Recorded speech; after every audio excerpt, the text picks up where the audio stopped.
had been here at Lime Tree Primary School since reception and came every single day, you would have been here for roughly 1,260 days.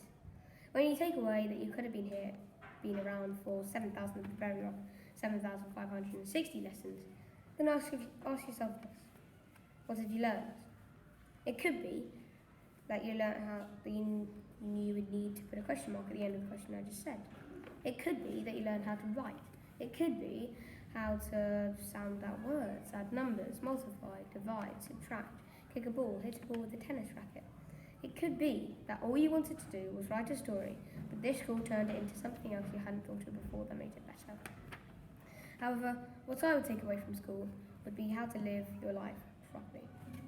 School takes up the majority of the day. It gives you something to do even if it isn't the best sometimes. It teaches you how to make a friend, how to be who you are, show off, be modest, to like music, to like sports.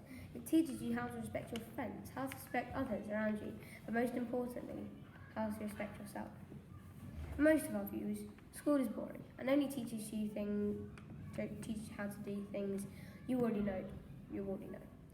But the word extracurricular can mean something entirely different than just football club after school or running club before school. Think about it. Everyone gets bored during holidays because you're not in school. You always feel awkward when you see one of your friends in the streets because you're not in school. However, there's an exception to that second one, and that's thanks to Lime Tree. You may deny it, but Lime Tree has helped you feel good when you meet your friends, all thanks to this school.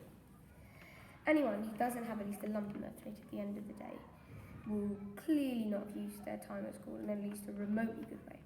I admit, the school is not perfect. Nothing is.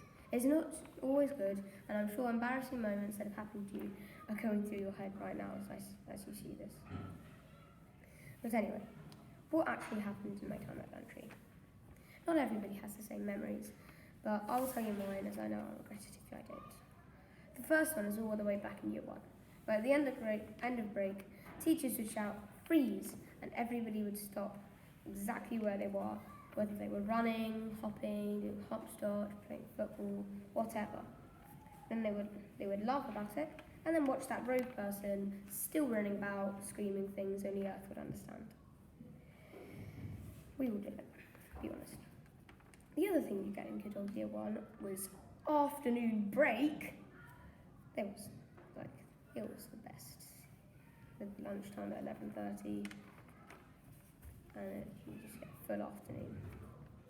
Anyway, my next one takes us into residential trips. Emily and Edith, you don't have to listen to this. Year 3, on HMS Belfast, baking hot chocolate before bed and having Domino's pizza as dinner, with Mr. Bradbury scuttling around trying to make sure everybody had a pizza and no one was doing anything questionable. That moment, just before hot chocolate, was my favourite moment, Mr. Bradbury, mostly because I wasn't in his class. Anyway, school introduced me to society, and I'm sure my classmates would agree, as different societies were different, shall we say.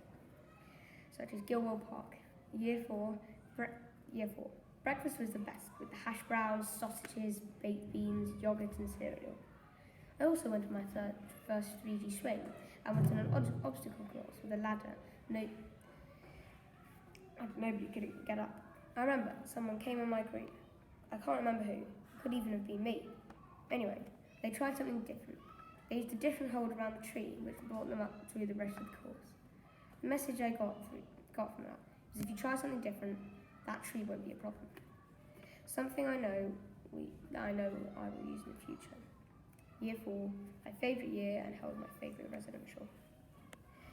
I remember so much, and especially each test where Mr. Flowers would make a speech beforehand saying, "I am a maths monster." We'd have to repeat it.